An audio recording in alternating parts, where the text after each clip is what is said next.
BJP के चक्कर में फंसे ओम प्रकाश राजभर चौपट हो गए, न घर के बचे न घाट के। दरअसल जब सुबह कोई उठता है तो भगवान को याद करता है, कोई अल्लाह को याद करता है, तो कोई वाहे गुरु को, तो कोई जीसस को। लेकिन ओम प्रकाश राजभर की जैसे ही नींद खुलती है वो अखिलेश अखिलेश रटने लगते हैं। दरअसल ऐसा इसलिए कह रहा हूँ क्योंकि लगभग 2 महीने में 55 दिन के बीच में ओम प्रकाश राजभर ने 49 बार अखिलेश यादव पर हमले किए हैं, कभी मंच से तो कभी ट्विटर के माध्यम से। यानी जब भी देखो ओम प्रकाश राजभर अखिलेश यादव पर तीखा टिप्पणी करते हुए आपको दिख जाएंगे। इसके पीछे भी भाजपा की एक सोची समझी रणनीति है, ओम प्रकाश राजभर को जो लगातार राजनीतिक दलदल में फंसा रही है। पूरा मामला हम आपको विस्तार से बताते हैं, साथ में आपको ये भी बताएंगे कि आखिरकार निषाद पार्टी की क्या स्थिति है, अनुप्रिया पटेल और जयंत चौधरी की उनकी क्या स्थिति है, और कैसे बीजेपी अपने गठबंधन के साथियों की बार्गेनिंग पावर खत्म कर रही है, जिससे इनके साथी ज्यादा सीटों पर दावेदारी न कर पाए, अगर दावेदारी भी करे तो ज्यादा सीटें देनी न पड़े। दरअसल ओम प्रकाश राजभर काफी समय से अखिलेश यादव के पीछे पड़े हुए हैं,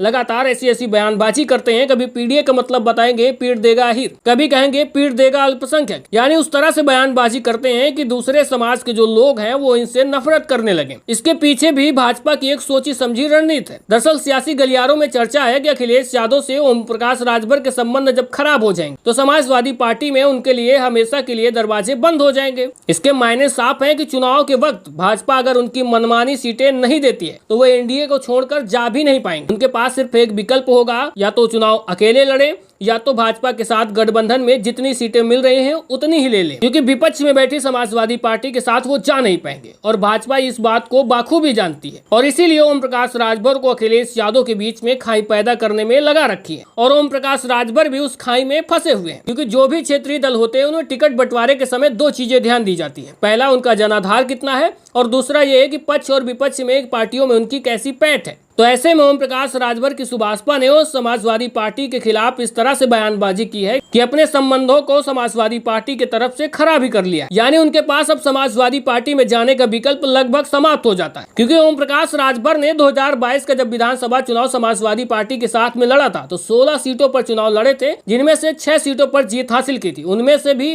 3 से 4 प्रत्याशी समाजवादी पार्टी के ही थे जो जीते थे। इससे पहले ओम प्रकाश राजभर 2017 में भाजपा के साथ चुनाव लड़े थे, जिनमें 8 सीटों पर चुनाव लड़े थे और 4 पर जीते थे, और इस समय अभी भारतीय जनता पार्टी के साथ गठबंधन में है और दावेदारी कर रहे हैं तकरीबन 30 सीटों की। हालांकि भाजपा इनको देगी नहीं, और जो सीटें इनको भाजपा देगी उनमें इनको मानना पड़ेगा। और अब बात करते हैं निषाद पार्टी के संजय निषाद की। उनकी भी स्थिति बिल्कुल खराब है, ओम प्रकाश राजभर जैसी ही उनकी भी स्थिति है, क्योंकि 2022 में निषाद पार्टी को भी 16 सीटें मिली थी, 10 अपने सिंबल पर और 6 भाजपा के सिंबल पर लड़ी थी। उसके बाद कटेहरी और मंझवा की जो विधानसभा सीट है उसको भी भाजपा ने ले लिया था, क्योंकि यहाँ के जो विधायक थे वो सांसद बन चुके। और उसके बाद जब उपचुनाव हुए तो दोनों सीटें निषाद पार्टी से लेकर भाजपा के उम्मीदवार वहां पर घोषित कर दिए थे, यानी उनकी भी सीटें कम कर दी गई। और संजय निषाद के बेटे प्रवीण निषाद भी चुनाव हार चुके हैं, तो अब उनका मुख्य उद्देश्य होगा कि अपने बेटों को किसी तरह से सेटल करना है। और जिस तरह से बयानबाजी ये भी करते हैं, इनके पास भी दूसरी पार्टी में जाने के लिए ऑप्शन कम ही है, हालांकि ओम प्रकाश राजभर से ज्यादा है। और अब बात करते हैं आरएलडी के और जयंत चौधरी की। तो इस मामले में जयंत चौधरी या आरएलडी पार्टी के कोई नेता, अखिलेश यादव हो या मायावती हो या कांग्रेस, इनके खिलाफ बयानबाजी बहुत ही कम करते हैं,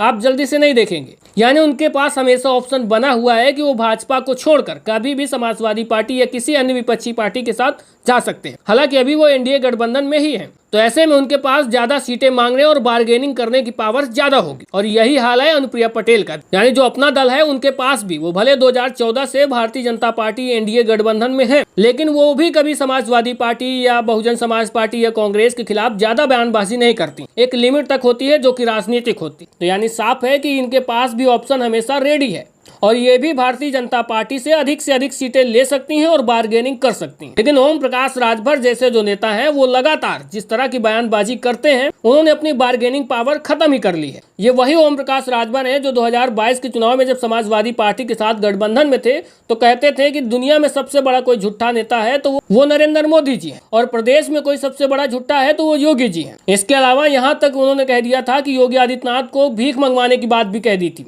उन्होंने गठबंधन भले ही बदल दिया हो, लेकिन उनका जो बयान है सदाबहार की तरह हमेशा के लिए सोशल मीडिया पर उपस्थित है। फिलहाल जिस तरह से ओम प्रकाश राजभर की बयानबाजी चल रही है, सुबह उठते ही अखिलेश यादव के नाम का जाप करने लगते हैं, उससे साफ पता चलता है कि भाजपा ने इनकी बार्गेनिंग पावर खत्म कर दी। वैसे आपको क्या लगता है, कमेंट बॉक्स में अपनी राय जरूर दीजिएगा, और साथ में वीडियो को ज्यादा से ज्यादा लाइक और शेयर करके चैनल को भी सब्सक्राइब और फॉलो करिएगा। फिर एक नई जानकारी के साथ।